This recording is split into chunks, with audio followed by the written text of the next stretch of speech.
Hello, founders. It is time for another pitch deck critique and review. And this time I've got something special for you. I'm particularly excited about this because I've been going back and forth with this founder. And this founder has generously and graciously offered to allow us to publish this. And I've taken out the name of this company and some pertinent information because this founder's working with investors and just wants to make sure this doesn't catch up to him as sort of old content and what have you. But the progress is substantial. I can say beyond shadow of a doubt that this deck has drastically improved over the iterations. It's gone back and forth. That's what it normally takes. And as I always say, I do not do these types of pitch deck critiques reviews if I don't believe in the founder, believe in the startup, think that there's something very important that we can all learn. This one is just right there because really believe in the problem. There was a unique insight that was given to me through this, and it made me stop and go, I didn't know this, and I want to help spread the information out there because if this can get out there, it solves a really, really big problem and something that I resonate with. Thank you very much to my founder out there. His name's Tom. Appreciate you allowing us to do this. Let's jump in. What I'm going to do is show you the deck in the form before I went and did an iteration on what I would suggest. And I'm going to give you a back and forth of how the deck can improve by comparing before and after slides. Right away, all of you know, if you've been hanging around with me, that I never want to miss a space to make an impact.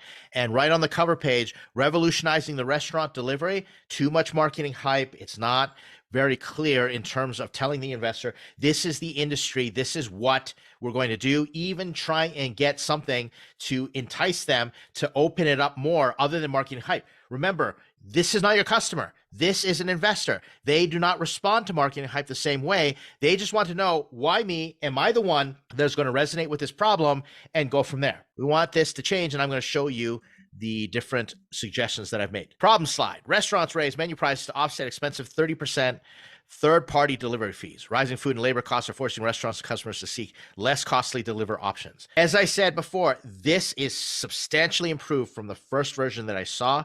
Kudos for taking the feedback and honing it down.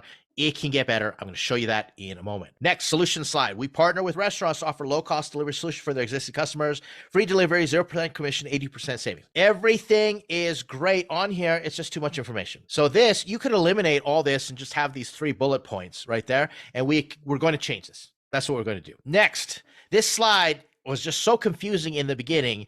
I understand what we're trying to accomplish, but we were already moved into the business model, and we don't have to do that yet. But it's interesting because there's a unique insight that's trying to work its way up to the surface here, and I didn't catch it until I had a conversation with Tom, and I said, oh, that's what we're trying to get to. We're going to leave this slide and make some adjustments to it. You'll see what I do with it, but we're wandering away from the typical story or narrative that we want to put forward. The flow of the deck is really important. You're going to see how I want to change the flow and add a different slide here. Next, restaurants make this company their preferred ordering partner. I get it. This, too many features. We don't need this right now. You will see the reason and how I did it. Competition. I like this. I actually like this one. I like a magical quadrant. Competitive quadrants always, I think, just let us stand apart and be unique and communicate the information directly. Shows that these other competitors have been considered, and I can see it right away. Again, the order is not exactly what I'm looking for, but we're going to keep this slide. And I also like this slide. I like the fact that we have included customer benefits, restaurant benefits, and driver benefits, and we've broken it around in terms of the matrix, not just with the competitors, but also the segments that we're trying to serve. I dig this slide. I've never seen it done this way before. I like it. Next, traction, our Stony Brook, New York pilot. This is an extremely powerful slide, but there's a big problem. The best part about this slide is down here, restaurant savings, 82% savings. This is what I want to focus on because that is substantial traction. We have proven it. This is problem solution fit. This is use case. This is de-risking the investment just by showing me that. And I love the fact that we got the math in here. We do not need this. I'm going to put this in different sections. You'll see what I do. But kudos on making this work, and you'll see the reason this founder is able to make it work and kind of why I'm so excited about this. Here's the team, Tom and Barry. This slide just way too dense. These are not bullet points. These are full sentences. And I'm going to show you a real easy technique that you can use to break down your team slide and make it worthwhile. But the domain expertise is here. All this information, love it. It is fantastic. This and this, awesome. This is a founder team with domain expertise, and it really comes through when I talk to this founder. When I talk to Tom, you can tell he knows what he's talking about, and that bodes really well. We're raising 500K. There's all the breakdown of that. Okay, great, good slide. And then there's the contact. And then we got appendix. I bring this up because when you're looking at appendix, you do not want to include the appendix on a screen or deck. That is not the point. All right, it just adds more friction. You do not need the screen or deck. Remember, the screen or deck is a deck to get you to the meeting where you can show the appendix and all this other stuff. So we're going to eliminate the appendix, which is this. Okay, but here's the thing. There are slides in here that I wanted to have in the main pitch deck. We're going to reorganize this deck to make it extremely effective and efficient and sharpening the tip of the arrow to reach the target. Now here we have the deck, and I'm going to show you before and after. This is the old cover, and I created 2 suggestions that I sent to this founder, and we'll see what he picks. I'm super interested. But instead of revolutionizing restaurant delivery, which again is generic marketing hype, revolutionizing, yeah, but how? Of course you want to revolutionize. It's the same thing as a cliche word, disrupting. Nobody wants to hear that word anymore. Don't use that word, especially with investors. More affordable restaurant delivery. That's one way that you can say this right here, or a new alternative to expensive food delivery apps. So now we are immediately communicating to the investor, this is where we are going, because when I hear restaurant delivery, I go, that market's already saturated and taken. I saw all these companies go public. I've seen Uber Eats. I've seen DoorDash go public. What are you going to do? And I want to set up the investing. I got a new alternative for the expensive food delivery apps. Very straightforward. This is plain vanilla. This is what we do. There's no marketing hype. I'll see what the founder ends up picking. So here's the old problem slide. Restaurants raise menu prices to offset 30% third-party fees, et cetera, et cetera. Here's what I would suggest. Current food delivery apps make restaurants 30% more expensive to offset commissions and rising costs, including food and labor. Customers are getting frustrated with fee fatigue. I actually looked this up and I was researching and this word came up. And immediately I'm putting that because I want the investor, especially if they have experienced food delivery apps, they say, I'm sick of fee fatigue, or I've heard people complain about it. I know this is a major thing because it is a major thing if you go look in the industry. Back and forth. So here's the old one. And then straightforward, this is the new one. I'm streamlining it. Next, here's the old one. Remember this slide? You had the sentence up top and the 3 bullet points, too much information. I'm just going to blow it out there and put it out there straightforward. And I don't mind having 1 sentence and 3 really quick bullet points, but this company saves restaurants up to 82% on delivery costs compared to other services because of 0% commission, free delivery, in-house drivers. Look back, compare. We're saying the exact same thing, but we are saying it in a more streamlined fashion. All the information is here. The raw materials are here, but we're reverse engineering the problem statement and we're saying we saw the problem. Let me go back to the problem statement. Current food delivery apps are 30% more expensive to offset commissions and rising food costs, including food and labor. Customer getting frustrated with fee fatigue. You can actually even eliminate fee fatigue if you wanted to, make it really streamlined. And then the solution, we save 82% delivery costs compared to other services because we're solving the commission problem, the fee delivery, the fees for delivery problem, and the in-house driver, the labor that's required. Now notice how I haven't gotten on all the information yet. We don't need all this information. Not yet, because I want to get the investor going, okay, I get it. Quick slides. Now I get to this traction slide because this was impressive. And notice how I just identified the key points that I wanted to share with the investor. So think about it. This is the story. Here's the problem. Do you get the problem? Yes, I get the problem. Do you understand the solution? Yes, it's directly reverse engineering, solving the problem. And look, we've already done it. We've saved a restaurant $24,200. I put it right here. We have already done it. This is not just an idea. We have done it. We've done it. 82% savings. We're showing you the math to support our bold claim. Okay, being bold is extremely important. You want to put the best stuff front and center. And as I looked through the deck, when I saw this, I was like, holy crap. They actually did their metrics. They analyzed. I dig it. I became a believer on this slide. Once I resonated with the problem, understood the solution, I became a believer here. So let's put it up front. Next, how our cost savings are possible. This took a little massaging because this is the unique insight slide, unique insight or the special sauce, because the investors are smart people. They're going to be going, wait a second, how did you actually pull this off? How do you save $24,000, 82%? Well, we're going to explain. So now you're getting ahead. And this is where I'm going to pause. just for a moment. If you can get ahead of your investors, I've heard investors say, especially angels, they say, if the slide deck is formatted in a way where they know what I'm thinking and they're going to answer it as soon as they create curiosity and intrigue, they're sucked right in. Here in this instance, I'm going, we saved a restaurant 82% of what they would have paid, $24,000. They put literally in their pockets from saving from all that business. The investor naturally is going to say, how is that possible? And I'm going to get ahead of that. And if I'm presenting this live, I may say something to the effect of, now I'm sure you're wondering how this is even possible. Well, guess what? We start with their current customers. And then the algorithm makes sure that we're in a 30-minute window. And what I did is originally, if you saw the old slide, it didn't have these little purple dots in there. I want to indicate these are the current customers. I'm saying this eliminates the overhead of our competitors. Straightforward. That's how we can save. We don't have to have all the detail yet. We just have to explain in big chunks, this is what's going on, and you definitely want more information. Next, users can also order from multiple restaurants from the restaurant's app or our marketplace. I like this. This was different, unique. Restaurant branded app or the marketplace app. Cool stuff. Next, I move the market slide up. Notice how the order of these slides are different. You might want to go and check out the order because this is important for the flow. All the information was there, but Tom just had it organized in the appendix in different spots. So I'm moving this market size slide up, which was in the appendix. Your TAM, SAM, has to be calculated based upon this. Restaurants times orders per day times days open per year times $2 per the business model. I'm going to show you how this pans out, but I want to get the investors excited because this is going to be absolutely massive. We're going to recalculate the TAM. This is what I'm going to urge Tom to do. Go back to the TAM and change it around. Here, we've got all US restaurant and takeout delivery market. I have an issue with this because the takeout market is not our TAM. This is not the problem we're solving. We're not solving for takeout. We are solving for restaurant delivery. So this is actually the TAM. But the 90 billion delivery market, what is that? Is that all food that's sold? Is that all fees that are paid? That's a top-down TAM that is not going to cut it with investors. We need to do a bottom-up TAM, which I showed on the other slide there.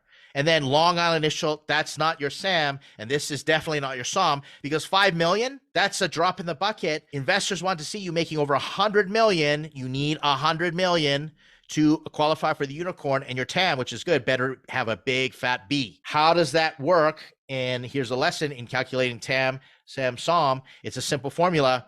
TAM, SAM, SOM needs to be based on how many restaurants times orders per day times open days per year times $2 per the business model, which we're going to show in a moment. So how many restaurants could do delivery? And if they all used you for your delivery services and pay $2 per order, you make gajillions of dollars. And what does that look like? Then there are ideal restaurants for delivery, which is the reason I put this here, because remember the 30-minute window? 30 minutes. So not every restaurant is going to have the density and be in the area. And that's what I liked about this. This is the reason I thought that, just shooting straight, that the 30-minute window was amazing, because that's what I've experienced in China. Be a little background. I lived in China for 2 years. I saw restaurant and food delivery, grocery delivery flourish because of the density. Like one guy could deliver all day in one corporate building. He has nowhere else to go other than the restaurants around, and then deliver straight and go up and down the floors. That's all he did. Food, you hoped, got delivered in a matter of an hour, less than an hour.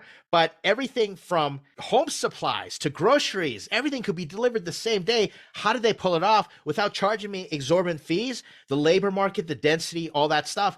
You can't recreate that here in North America. At least I thought so, until this founder showed me I'm only going to limit to 30-minute window. And I thought, that's amazing. Only pick the restaurants that got that density of a 30-minute window, and they could be using this service, which is the reason I put in ideal restaurants for our delivery. And then realistically, how would you make all this money based upon the TAM, SAM, SOM? Realistic market is your SOM. I'm looking for a recalculation of this slide. Next, free delivery works. So here's our business model. Restaurant pays flat rate. You saw that slide before, and I just broke it down and I said $8, but I explained things a little bit better. I said, here's what the driver gets. We make $2 per order. You could probably say this per order, if you want. We're just kind of insinuating this based on this. But then I put this sentence back here. Competitors have to charge 30% commission plus delivery fees to pay for marketing overhead, which is one of the unique insights. Let me take you back and show you something about the other slide that we had here. Take a look at the old slide. This is the old one.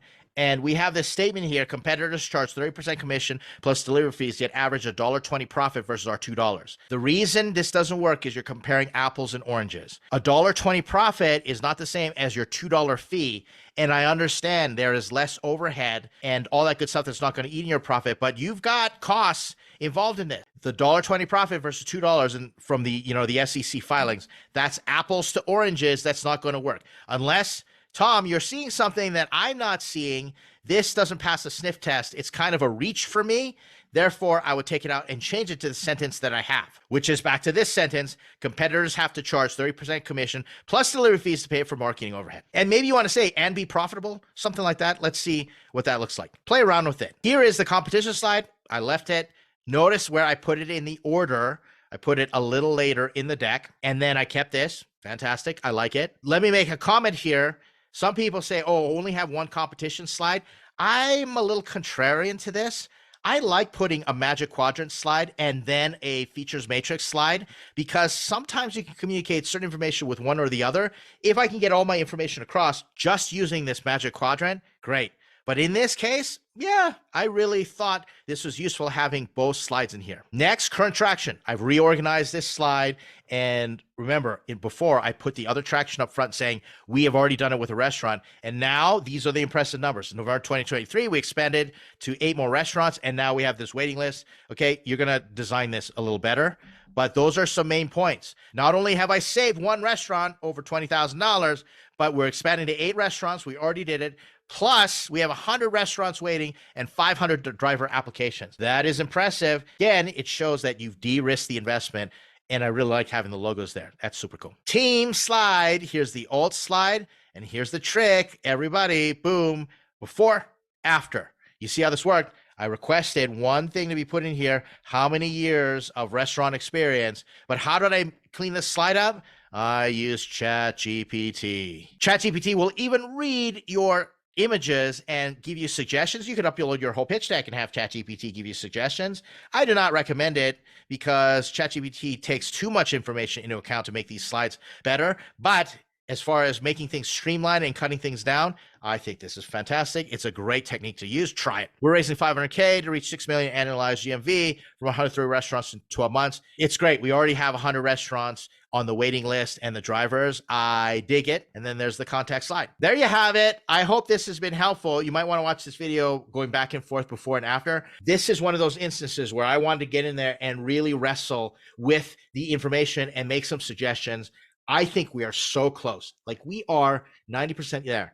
But, the big but, I just want to let you know, test your slides. My information or the advice that I give when it comes to this stuff, this is the stuff that I would suggest, and the way that I want to do it, to send to my own investment committee, my own partners, capital partners, investors. I can only tell you what I know, what's worked for me. Now, I've happened to raise substantial amounts of capital in 4, 5, 6-figure checks, but that might not be your situation either. So test. By the end of it, as I was explaining to Tom, we're having some office hours. You might have 10 different pitch decks. You'll have a screener deck, and maybe the screener deck goes towards people who've already invested in the space, or screener deck for friends, family, and associates, different versions of that. And then when they request the meeting and say, show me the rest of the pitch or give me more information, you might have more of a technical deck if they request that. Whole point is, ask the investors, what type of deck do you want? You can say, I've got lots of different decks, what type of information? And they may say, well, we want to see your financials. Or they may say, we want to see where your tech stack is. So be ready to have that, which is where all your appendices come into play. But the screener deck gets you the meeting where you can show them the full pitch, and you might have multiple versions of that pitch. And any advice that I give you in this video and other videos, take it all with a heaping grain of salt, because I'm only one advisor. Other advisors might have different ideas than me. Pitch deck coaches, investors, they've all got opinions, other founders. That's great. Listen to them all, but test it with friendly audiences and potential investors, and then get the feedback and make adjustments along the way, especially if they give you feedback like I didn't get this slide or I didn't understand. That's the reason while you're pitching, you can ask, hey, is there something you didn't catch? What do you understand about this? What else would you like to know? What would you like to ask? Or what am I missing that's going to help you make this decision? Hope that's been helpful. Do the social media thing, like, comment, subscribe. Always appreciate the support. It's been fantastic. And if you're part of the startups community, any other accelerator program that I have been participating in, or you've just been following me and interacting with me on social media, thank you very much. Everything's been appreciated. I will see you in the next video.